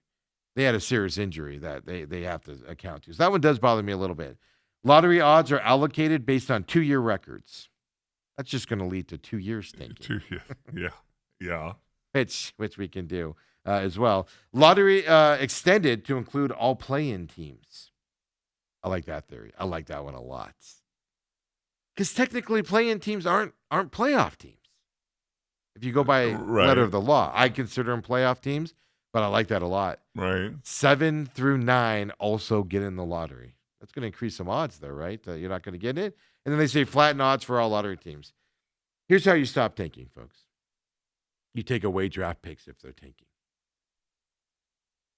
Stop protecting the draft picks. Are there going to be cases where it's like, okay, we're doing it so discreetly that we can always argue, no, we're not tanking. You have the rule of high-profile national games. You can't sit a lot of your players. There's a rule on that. And you get heavily fined on it, but not draft picks, but heavily fined. Right. That's the problem. How do you justify it at that point? So that's why I'm looking at it going, just take away. If you trade a draft pick, you can't protect it. You trade it away for this guy, you lose that draft pick. Like the NFL. The NFL doesn't go, hey, we want to trade up to the number 2 spot. And you go, okay. Oh, yeah, but if we're so bad this year that our top 5 pick, we get to keep our draft pick next year. Isn't that just asinine and stupid that you're allowed to do that? It's amazing that in a professional sport we're talking about tanking. This is the bigger point here. You know? You have to make rules to avoid this. That it's become such a problem and so prevalent. The reason why it's a problem is because the Jazz are doing it to keep their draft pick from going to somebody else. And being very blatant about it. And that's the only reason we're complaining about it, Dale. Otherwise, if it was just the Jazz affecting it to get the number 1 pick, people wouldn't care because that happens every year. Yeah. It's because it's affecting another team out there. That's why it's out there. And I wanted to say it's Oklahoma City they're affecting, by the way. Well, if it's somebody getting a draft pick, it's probably Oklahoma City. It's somebody good. I can't remember. I think it's Oklahoma City or Houston, if I remember correctly. That's being directly affected by this tanking. But I don't know. It's just these are the best things they can come up with is 30 GMs. The NBA is too complicated with its rules. Yeah. It'll be interesting to see in the next collective bargaining agreement, do they simplify some things? Because trades are hard to do. All these different aprons, and you can do something if you're in this apron, but if you're that apron, you can't do it. You have a mid-level exception. You have a semi-mid-level extension. You have a mid-level extension. You have a not mid-level extension, and I'm pretty sure you have a not mid-level extension that you can sign players at. So you can sign them for $6 million, but it only costs $2 million because they're on the mid-level exception. What are we doing? Yeah. Makes your head hurt out there, right? So, and all that. So, Dale, I'm going to talk a little Diamondback spring training, but before you go, I just want to play this for you real quick. Dale's going to take off. I'll get to the show. Tori Lavello yesterday was talking about today's first day of spring training for everybody. Diamondbacks have today the highest get-in price to spring training on opening day. Not a shocker. They're a local team. A lot of people want to go see them. $40 to get in today as of yesterday that I saw. Regular season games are cheaper. This is why I hate spring training right now. Even the A's today are $27 for their home opener game as well. But here's Tori Lavello talking about a spring training philosophy And it's interesting because he's only speeding guys up for one reason. Here's that reason. A lot of them are. So I normally they wouldn't be, but I'm trying to fast forward this as much as possible because the entire infield is going to play in the WBC, so I want to get them on the field. I wouldn't be playing AT in the outfield tomorrow, but I'm going to, so he can get ready for Team Mexico. So you're going to see 6 of the regulars. Gabby's going to catch as well. World Baseball Classic, Steve. That's the only reason we're speeding this up. By the way, thanks to Fox 10, that's where I got that from. I want to give them credit for putting all the stuff together and the video. No, it's not just Tori talking. So I want to give them a ton of credit for that as well. But yeah, Dale, the only reason. Okay, I get it. They're getting into shape. They got to stretch out, but Alex Thomas is just going to go sit in the outfield for a couple innings if he plays. And he's saying he doesn't want to do that on the first game. Am I alone in this? Does that not sound absurd? What has It's he not been like he's doing going out since- there and hitting people. Yeah. It's not like people are hitting him. He's going to go to the outfield and maybe a ball will get hit his way. And you know what you tell him? Hey, man, a ball gets hit out there, don't run full speed. You can jog to it. It's all good. But he can't go to the outfield. Tony's acting like he's just the world's going to end, Dale, if he has to play Alek Thomas tomorrow in the outfield. They're about to go play high-stakes games in the World Baseball Classic. Right. And he's worried about all that. That's the only reason we're not slow playing guys into the season. That worries me a little bit, Dale. Worries me a little bit.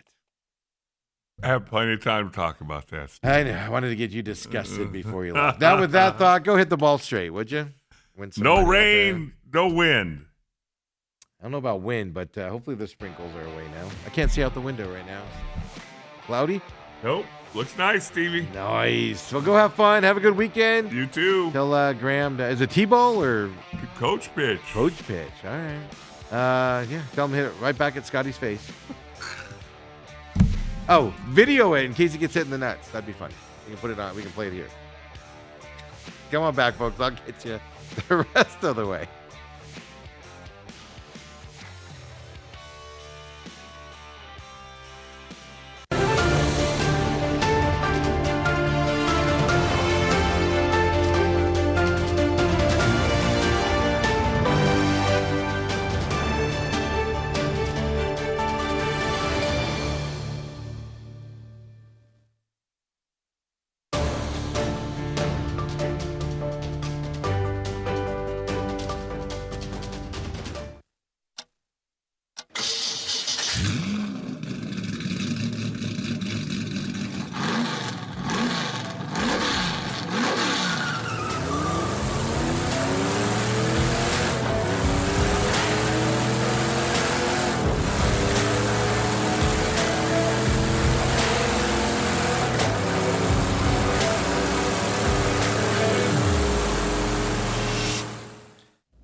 Don't forget, hit me up.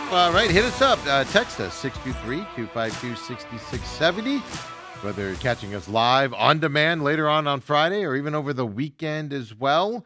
Yeah, we see you guys watching us on demand on the weekend as well, both here, Robat TV, as well as our production YouTube page we have out there. Of course, at The Real Matrix. At The Real Matrix. They have a podcast there, The Real Matrix. But TME Sports Show, of course, is where you search for it. You can search at TME Sports Show on your favorite podcasting system, or just search for The Main Event with Steven or with Dale, and it pops right up for you there. For those of you that listen any way you listen, we're just, we're putting a content out there because I know everybody listens differently. We've had this request over the last couple of years, so we're moving that way. And we just can't thank you guys enough for coming along this ride with us, because we just here having fun. Couple knuckleheads having fun here, and glad you guys come along for this ride as well. So 623-252-6670, or of course at TME Sports Show on X as well is where you can find that information. The Olympics do wrap up this weekend as well, but don't forget today, 10 o'clock, right here at Robat TV. On demand will be this week's version of the Real Matrix. It's based off of the Project 2031, I believe is what it was called, right? They're angry fans talking about that here today. 10 o'clock here, so as soon as we're done here, it gets posted at Robat TV. It will go up around noon here on Podbean. Just search The Real Matrix and even an Angry Patriot, and it pops right up on your favorite podcast systems at noon today. Same episode, broken into 2 parts. Here at Robat TV, it's the whole episode. We break it into 2 parts there in the podcast system. And now also you can catch it on Rumble as well. Full episodes there as well in parts. Those both get posted at noon here on Fridays for the new episodes. For those of you that follow the Angry Patriot and like his show there, that is going to be out there. The Pit Stop completed yesterday because of the holiday on Monday. That is up for this weekend in Atlanta. I look back at Daytona weekend. I look ahead here to Atlanta here this weekend as well. So check out. Can't thank you guys enough. Big numbers, shockingly good numbers here on the Pit Stop, both here at Robat TV as well, YouTube and the podcast system. So thank you very much. We're going to go back to the 2 weeks, right? Look back show, look ahead show. Here probably starting on Monday of next week coming up. Just to get back to, so the show's not, looking back, on Wednesday, Thursday. It's looking back early in the week with initial thoughts and then looking ahead on Thursday as well. So we're going to get back to that format here coming up, but I can't thank you guys enough for the early support here this season here on the 2026 season of the Pit Stop. Of course, as soon as we're done here, well, we get ready for the McCollum on Business. We put this show up on demand, Robat, of course, on the YouTube page, podcast system, and then we get ready and do McCollum on Business here coming up at 11 o'clock today as well. Get you updated on the business world, and then it goes up on demand on Robat as well as on the YouTube page. So come and join us. Would you have a great weekend out there? But before the weekend gets here, of course, talking about NBA and the Suns and my worry for the injuries that are happening and stuff. We played you that clip there of Torey Lovullo talking about how he's going to play guys here early on in spring training, and it's all because of the World Baseball Classic coming up. Like I said, the whole infield's going to go play in it. Alek Thomas is going to play for it for Team Mexico. So he's getting him out there a little bit early here, ramp him up a little bit quicker than he would normally would. And we've talked about this going into this season. I know Dale especially has commented on how slow the spring training is and how they slow play these players. And I'm going to use the term pretty much baby the players to get ready for the season. And then injuries happen in the season early, or they're not playing well early in the season because they're not ramped up into it in spring training. Torey last year at the end of the season when they said they were going to extend him, I believe it was when they extended him. It might have been at the end of the season. He said he's going to change that philosophy going into this year. Well, his comments tell me he doesn't want to change that philosophy. He's only changing that philosophy because of the World Baseball Classic. That's an interesting thing that he's doing there. And I just don't get it, man. Like, you don't have to overwork the guys. Like I brought it up before Dale left. He said in that clip that we just played before the break. He said, I don't want to play, and he says AT, but it's Alek Thomas. I don't want to play Alek Thomas tomorrow, meaning today, on the first day of spring training for games. I don't want to play him, but I'm going to because of the World Baseball Classic. Are you that afraid of a player going to the center field, left field, right field, whatever, and playing a couple innings? Is that I'm asking a serious question here because I don't view it as a legit concern. Would that do damage to Alek Thomas's future if he just goes out there for a couple innings? Like I said, you could do things like, hey, we don't want you to overexert yourself in the outfield. No hammies pulled, anything like that. But balls hit out to you, don't go full blast running to the thing to catch it, stuff like that. At a minimum, you do that, right? But don't you have to trust your players at some point? Would an inning or two in the outfield today really going to be detrimental? Now, he says he's going to play him because of the World Baseball Classic. I've talked to numerous baseball players over the years. And maybe times have changed. I'm trying to figure out how to phrase this. That's why I'm pausing here. maybe times have changed. So I haven't talked to a player about this specifically in probably the last actually, I tell you this, since COVID. I haven't actually sat down and talked to a player like I had in the past before COVID and asked them these questions. Before COVID, when I talked to players, I know it's changed. Players were like, no, I use spring training to stretch out, pitchers especially.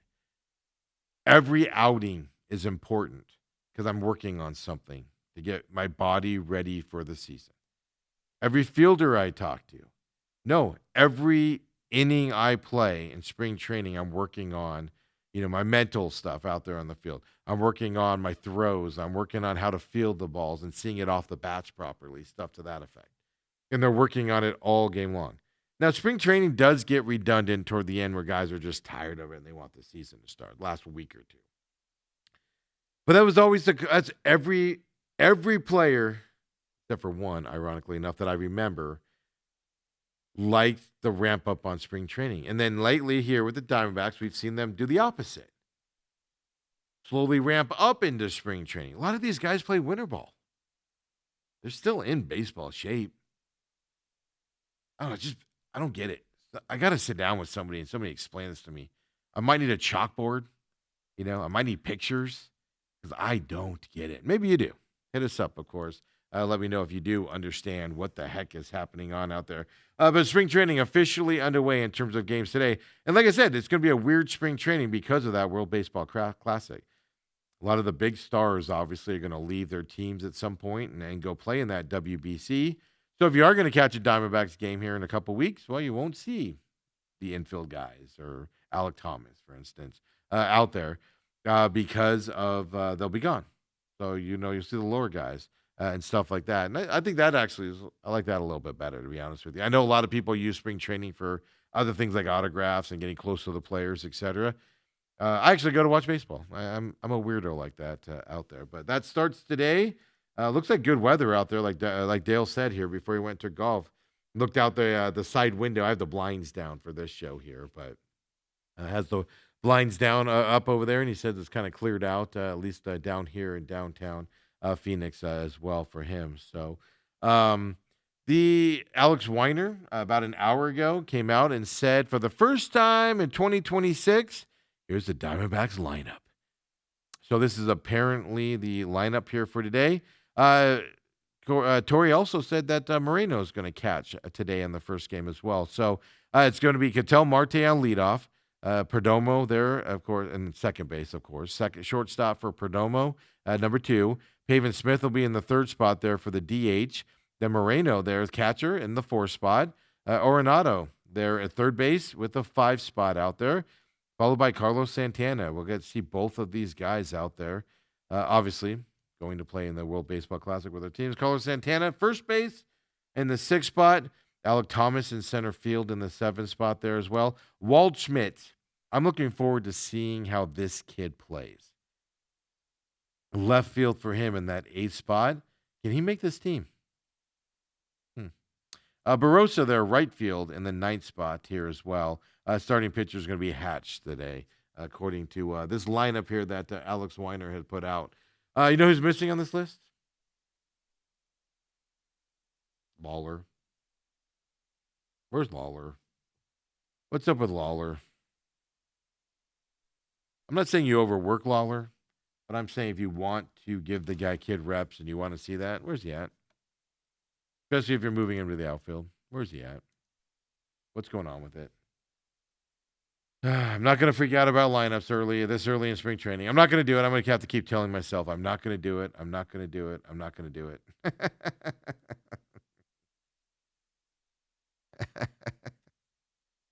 I'm going to do it probably. But I'm going to tell myself I'm not going to do it. All right. Olympics wrap up this weekend on Sunday. It's been fun. Yesterday was the first day, other than the women's ice hockey gold medal game against Canada. Did not watch one lick of Olympics yesterday. 2 weeks is such a good enough time because I'm literally into it nonstop for the first week, beginning part of the second week. Then I kind of just get that lull, right, where I just pick and choose. Like, I just can't get into half pipe snowboarding. and stuff to that effect. I've seen it all before, X Games, stuff like that. I'm not a big ice skating fan in terms of sitting down and watching it all the time. I love the highlights, watching what they can do out there and stuff like that. But it was fun watching Alyssa Lewis, getting that figure skating gold out there for the women. First American to medal in women's figure skating since 2006. Folks. Gold medal, first gold medal since 2002. When I was growing up, man, we just always medaled in those events. It felt like. We've had a little bit of big lull here as well going forward. And she's just all smiles and giddy and all excited. It was fun to watch her performance. I did not see it live. I watched it afterwards. But it was fun to watch her performance and just her reaction afterwards, winning that gold. I said it earlier in the show, and can't give them enough credit. Team USA, women's hockey, they captured that gold there. 2-1 comeback victory over Canada. They were down in this game late. They tied the game. Hillary Knight, she scored a goal with about 2 minutes left there in the regulation of the game. Of course, putting it into overtime at that time. And then, folks, if you have not seen it, Megan Keller's overtime goal, fan-freaking-tastic. It just got you going. It was exciting to watch the play and get that goal there to come back against Canada. And this is what amazes me about this women's hockey team that is fantastic. And I don't think you can overstate it at all. This team dominated everybody they played, including Canada earlier in this tournament. We're talking 5-0 score, right? 5-1 at one point. They haven't given up. I think they gave up 2 goals all tournament. Am I right? One against Canada and one in their first game. I think it was as well. I think, wasn't that Chesney or something? But anyway, I digress. A team that blows everybody. And this was more Bruce Cooper. I give Bruce Cooper a lot of crap for putting that out there, that this is a scary game for him because, the way the women have been winning, that this could be a kind of a quote-unquote letdown game and Canada could strike him. What I think Bruce meant by that was, if a game becomes close, how do you react when you're blowing everybody out? And I agree with that. That's why I said Arizona needs to lose the game. Men's basketball needs to lose the game, at least one, then they all started getting hurt, because you need to know what it's like to kind of get your juices back. It's easy when you win. Even if it's hard to win, but all you do is win, even if the game's a little tough, but you win 5-0, it's a little easy for you, right? So the most impressive thing about me with this U.S. women's hockey team, they're blowing everybody out, just coasting through these games. Boom, hit in the mouth yesterday, down 1-0. 2 minutes to go in the game, score it, tie it up. You're not in this position. Boom, go to overtime. Make this absolutely beautiful move, get the goal, win the game, win the gold medal. I think, and I could be out base on this. I'm just going off of me sitting on my couch. Well, in this case, in the chairs here. But the fact they came back in that game, won, with 2 minutes to go is amazing. The fact they won it in overtime is even more amazing. The first time they'd been tested. Everything else was coming fairly easy to them. That is amazing because most teams that dominate and they get hit in the mouth tend to not win those games. That's what is amazing to me for that American women's team. Congratulations to them. 3rd gold medal for the American women's team. 98, 2018, and 2026 as well. Obviously went undefeated here in Milan as well. Plus 31 goal differential is what they ended up with as well. Now they've officially won 8 straight games against Canada on the women's hockey side. Of course, this weekend, here's the interesting thing about this before we get into this weekend stuff out there. Throw up the medal count graphic if we have it there, Kobe, for me. Okay. The Americans have really taken a deal, right? Obviously, Norway's still leading with 34, 16 golds, 8 silvers, 10 bronzes. The U.S. has made a huge jump here with 27 medals now. 9 gold, 12 silvers, 6 bronzes for the Americans. Italy's there at 26, Germany 22, and then you see the list on down from there. 9 gold medals at these Olympics, as I just told you. One shy from their most ever, and that would be 10 at the 2002 games in Salt Lake City. Can we get to that level? Can we get to that high level of 10 in the gold? Or, can we break that record and get to 11 here? There's a couple events they can still get to it as well that we're looking at. Women has dominated the role of the gold medal winners this year. They've won 6 of the 9 golds. And then they helped, of course, to win the 7th in a mixed in a co-ed type event as well that they had there for them. So that's team figure skating is where the women were involved in that as well. So women dominating the gold medals here for the United States here, 6 of the 9 for them out there as well. The only man to win an individual gold medal at these Olympics, that was be Jordan Stoltz there, the long track speed skater. He won both the 500 meter and the 1,000 meter gold medal in the speed skating there. Jordan Stoltz did out there. So women dominate those gold medals, folks. So go ladies. Am I right? Go ladies. So, of course, you got the men's hockey semifinals start today. Canada plays Finland. I already told you Sidney Crosby is out for that game. That is going to be that's actually going on right now on Peacock, as I just saw my Peacock app here. Then, of course, this afternoon you got USA and Slovakia, 1:10 p.m. our time here on NBC as well for the men's hockey. Bronze. Now, if the U.S. loses, they go to the bronze medal game. The bronze medal match is tomorrow at 12:40 p.m. on USA or Peacock tomorrow.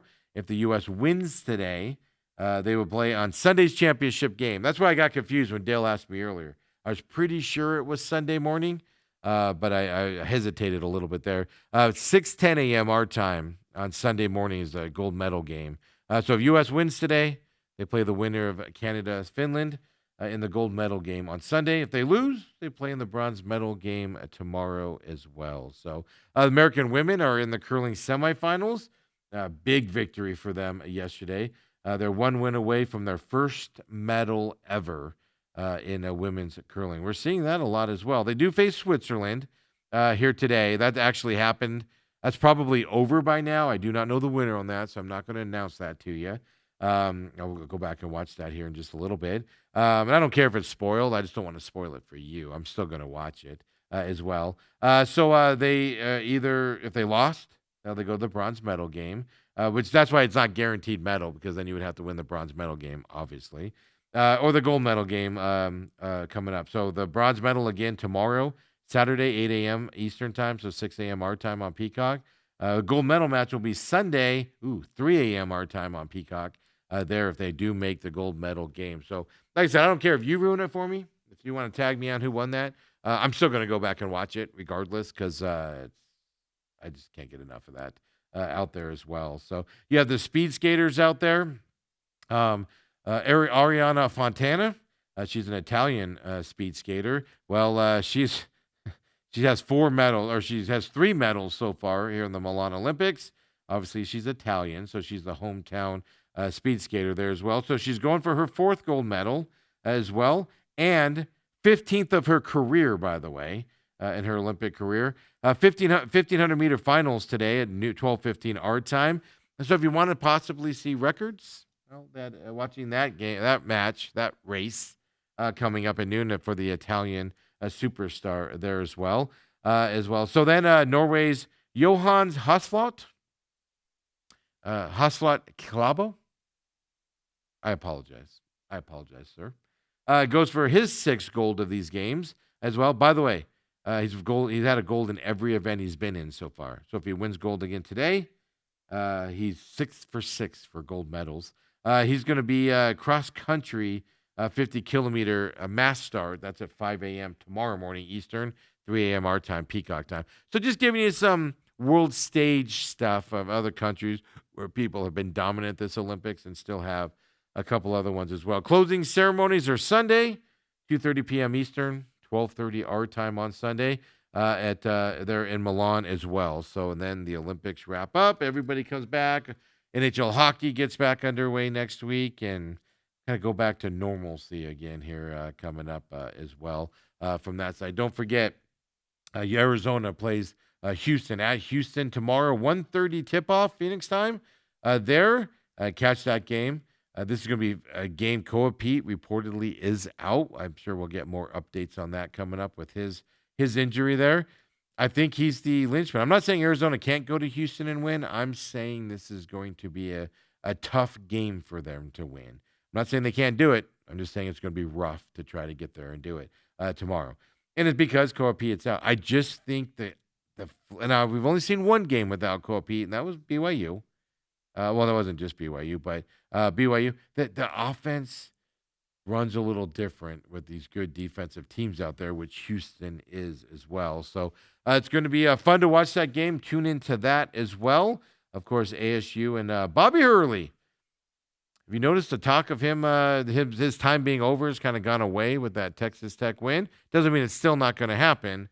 It just means that it's kind of quieted down here. Men's basketball is at Baylor tomorrow, 2 p.m. for that.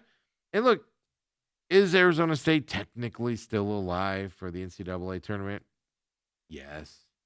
They pretty much have to beat Baylor because then they have TCU next, both on the road. They have to beat Utah. They pretty much have to go on a big run here. They probably have to split the game at Kansas here in the Valley. And they probably have to split that game with Iowa State there to finish up their season. Then they probably have to go to the Big 12 tournament and win a couple to even have a chance to be in the conversation to be in the bubble.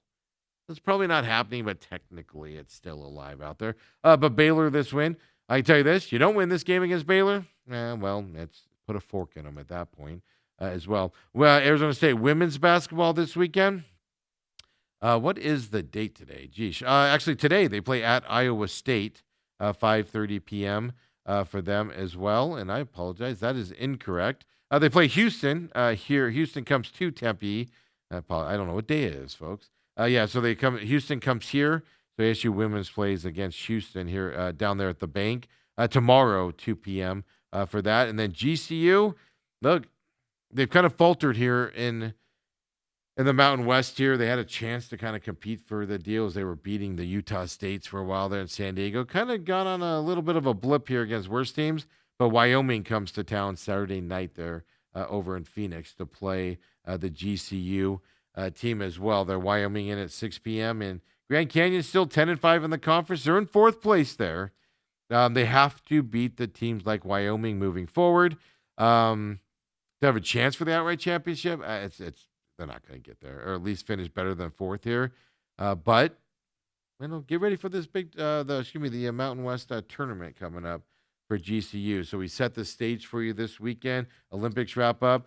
Spring training, of course, underway today. So you got those games you can go check out as well. Tons of big games this weekend in college basketball. You see a lot of upsets. Michigan plays Duke this weekend as well. Tomorrow. 4:30 p.m. tomorrow. Number 1, Michigan. Number 3, Duke. Saturday. I'm not going to lie to you. I'm actually looking more forward to that game than I am Arizona-Houston. That Michigan-Duke game is going to be phenomenal. And that Boozer kid, just a natural out there. I love his game a lot, which is hard for me to say for a Duke player. It really is. So Saturday basketball is going to be fantastic. Of course, you got the UFC. If you missed Lou on the show yesterday, we talk about that as well for them. Toyota Center is where that is happening in Houston as well this weekend. I believe it's Houston. There for the UFC, of course, starts. Prelim start. First fight will probably be like 3:15 tomorrow. Of course, Paramount Plus as well if you have that. Something to watch, of course. You got Atlanta Racing. Look, starts tomorrow. You got the Truck Series in the morning. You got the O'Reilly Series in the afternoon. You got the Cup Series on Sunday afternoon there at the Echo Park. Echo Park, the turns are high banked, but the straightaways are not as high banked. Not like Daytona was, but this is a drafting track. It's going to be a lot of fun to watch there. Usually get spectacular finishes there in Atlanta. So that's coming this way as well. So we kind of set the stage for you out there. Suns, of course, play a back-to-back as well this weekend. They just got to get healthy. So lots to choose from. Most importantly, man, you live in Arizona, especially Phoenix. Weather's perfect out there. Go enjoy yourself. Be safe out there. We'll see you on Monday here on the main event, 8 o'clock. McCollum Business coming up at 11. Catch out the pit stop as well in the Real Matrix on demand up now. We'll see you on Monday.